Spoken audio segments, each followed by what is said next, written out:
Pour le moment, je n'ai parlé que de manga ou de façon générale d'œuvres qui se veulent très divertissantes ou ayant des ambiances assez légères. Aujourd'hui, cela sera le total opposé car on va parler d'une œuvre sombre, violente, le tout sur fond de thriller sous tension, vous ne rêvez pas messieurs dames. Et puisqu'un changement ne vient jamais seul, je ne vais pas vous parler d'un manga ou d'un animé, mais d'un roman. Oui, je lis aussi des romans. Ces lunettes ne sont pas là pour rien, parce que je vois rien, tout simplement. Surtout que cette intro est ultra expéditive. Bienvenue dans Pif, et aujourd'hui, pourquoi il vous faut plonger dans l'univers Les Chiens de l'Enfer de Akio Fukumachi, édité chez Atelier Akatombo. Générique.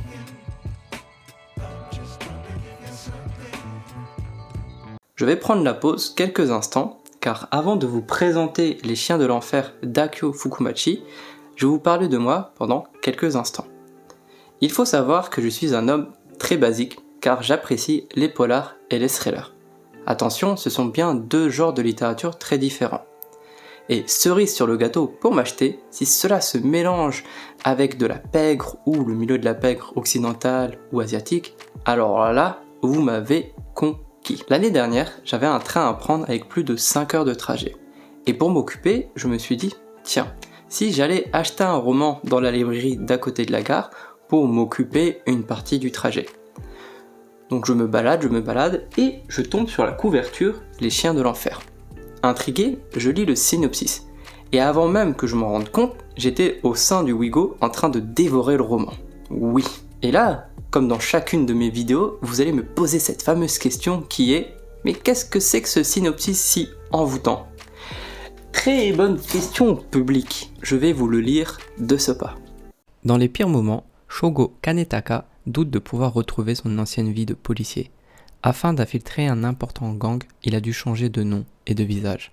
Ses traits portent les stigmates de ses 4 ans au cœur de la pègre. Son regard a pris la froideur acérée de celui qui a du sang sur les mains. Son dernier travail l'a obligé à pister un truand renégat sur l'île tropicale d'Okinawa et à l'éliminer.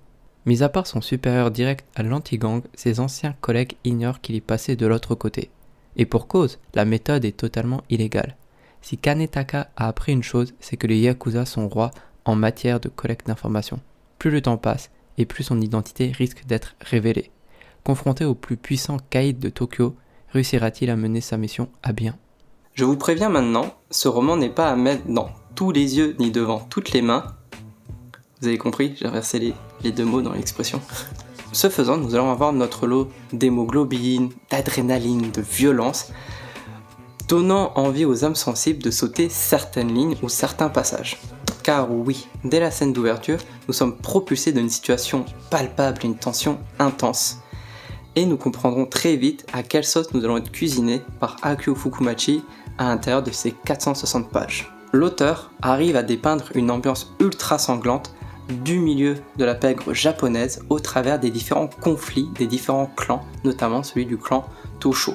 Paradoxalement, à cet univers, ou en tout cas à cette ambiance, et au travers de notre protagoniste Shogo Kanetaka, on découvre le fonctionnement des clans de Yakuza, basés sur une hiérarchie méticuleuse, sur des traditions venues d'un autre temps ou d'un autre monde, et notamment le sens de l'honneur et la fraternité. Parlons-en de notre protagoniste Shogo Kanetaka, alias Goro Hidezeki. Non, plutôt Goro Hidezeki, alias Shogo Kanetaka. Non, c'est parce que oui, qui dit policier infiltré dit nouvelle identité. Et surtout que notre protagoniste, Shogo Kanetaka, a abandonné son identité de policier. Il s'est refait le visage, etc.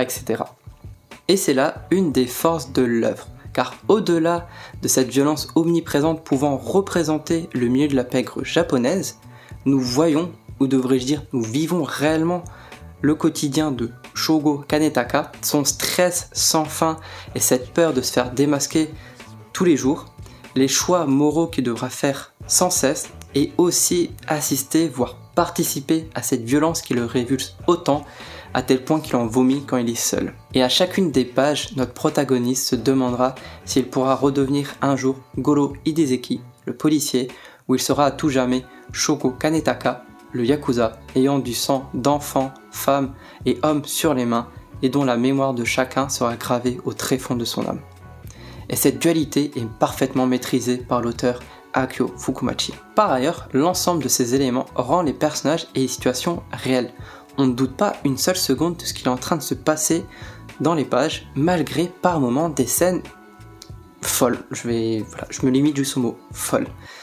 De plus, on s'attache à certains personnages, bien sûr au protagoniste Shogo Kanetaka, mais aussi à d'autres personnages secondaires, qu'ils, elles, soient du milieu de la pègre, force de l'ordre, ou même de son entourage, de son quotidien. Là où les dessins peuvent être une force dans les mangas, dans un roman, c'est le style de narration. Et ici, c'est nerveux, sombre, et dont les descriptions sont quasi cinématographiques, donc on n'en lâche pas une seule goutte. Et encore une fois, en France, nous sommes plutôt bien servis, car ici, la traduction et l'adaptation sont vraiment excellentes. Tout a été réalisé par monsieur Jacques Laloz, j'espère bien prononcer votre nom de famille. En tout cas, ce monsieur a tout traduit directement du japonais. Personnellement, je n'ai pas été perdu une seule seconde au sein du roman, même si par moment, monsieur Laloz a conservé des termes en japonais. J'imagine ce n'est pas pour briser l'immersion ou casser ce côté traditionnel de l'œuvre ou du milieu de la pègre. Mais en tout cas, c'est 10 sur 10, 20 sur 20. Merci beaucoup monsieur. Sans surprise, j'ai dévoré le roman en quelques jours, et un an après sa lecture, j'ai encore en mémoire le corps et l'esprit fatigués de notre protagoniste Shogo Kanetaka, certaines scènes d'action dignes des plus grands films hollywoodiens, Muroka et ses scènes de meurtre ou de torture, etc. etc. Bon, si jamais lire un roman n'est pas votre tasse de thé, que je peux concevoir, notamment 460 pages, ça peut faire peur, sachez qu'il existe une adaptation filmographique japonaise du roman intitulé Hell Dogs, The House of Bamboo, dont le scénario a été réadapté et réécrit par Harada Masato, et dont vous pouvez retrouver l'adaptation sur Netflix. 闇落ちした罪は償っても元警官強要されたミッションは極道潜入捜査官だ警察は手を出せない弱みを握られてる秘密ファイルだ秘密ファイルを盗めか組織の中で最もイカれたサイコボーイに近づきのし上がれ二人の相性は 98%. J'ai vu le film hier, donc la veille du tournage, pour avoir un avis rapide et peut-être trop chaud, sincèrement. Mais commençons par le commencement, je vais vous donner les qualités du film. La première, non négligeable, c'est le jeu d'acteur. Vraiment, tout est convaincant, il n'y a pas de surjeu comme on a tendance à voir dans les films japonais ou séries live japonaises. Chaque acteur, actrice, vraiment rien à dire, c'est vraiment au petit poil. Et je m'attendais pas à voir cet acteur, ou plutôt ce personnage illustre japonais dans le film, je veux bien dire Miyavi.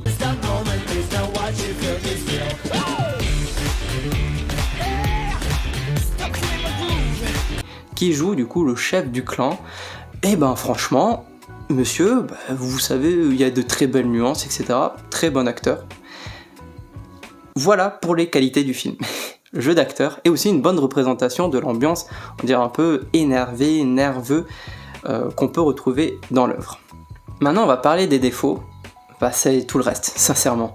Le rythme du film, ça va beaucoup trop vite. On donne le contexte de base, donc toutes les histoires de clans, qui est qui, les intrigues, les complots. C'est expliqué les 10 premières secondes, pendant 10 secondes au début du film, et après on n'en revient plus, et ça y va. On va donner des noms à des personnages, des situations, et on comprend rien en tant que spectateur. L'autre aussi, c'est qu'ils n'ont rien compris, ou en tout cas la représentation du protagoniste Shogo Kanetaka, que ce soit sa dualité, toute sa paranoïa, son envie, est-ce qu'il va rester Yakuza toute sa vie? Est-ce qu'en fin de compte, les liens qu'il va créer de fraternité va contrebalancer son sens de la justice, etc., etc. Tout ça on oublie. Là, ce qu'on a, c'est un protagoniste, dès le départ, il a abandonné la vie policière pour devenir un peu une vendetta. Il va se venger de plusieurs personnages et il sera une version John Wick japonaise et il va tout simplement être un yes man durant tout le film. Et on contrebalançait ça avec un Muraki, donc le second personnage, on va dire principal, où on voit avoir une relation amoureuse avec une femme sortie de nulle part pour donner un élément d'intrigue. Bref, c'est cousu de fil blanc, c'est vraiment les plot twists du film où certaines révélations, ça arrive à coups de botte dans la soupe, ça nous éclate au visage et on comprend rien. Même le dénouement final, les combats, on va dire, conclusion de certains personnages, c'est expédié, vraiment, c'est anticlimatique la fin.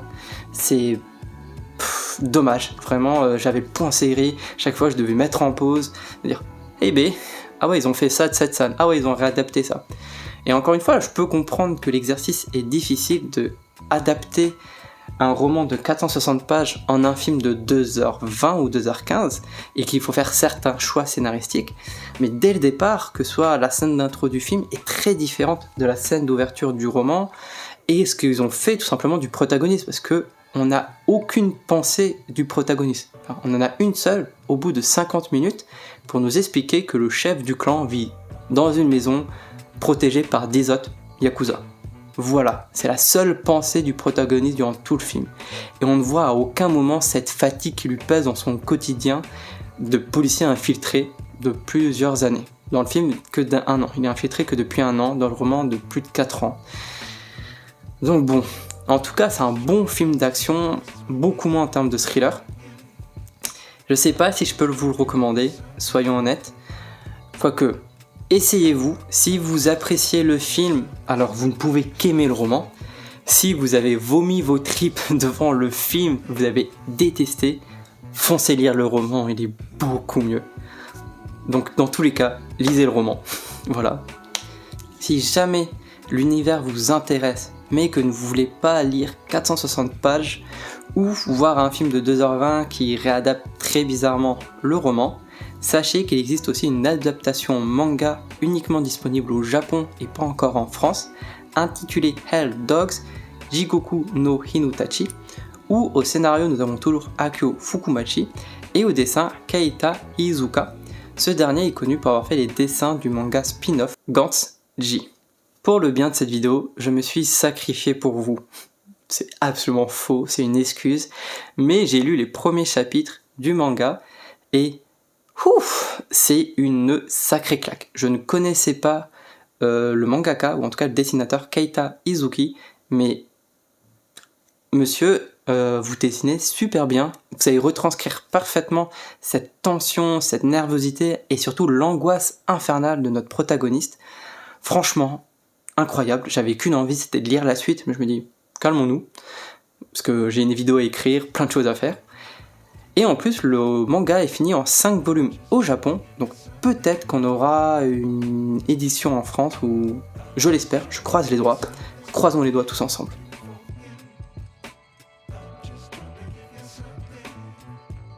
Pour conclure cet épisode axé roman, l'ouvrage est disponible chez Atelier Akatombo pour l'œuvre de 20€.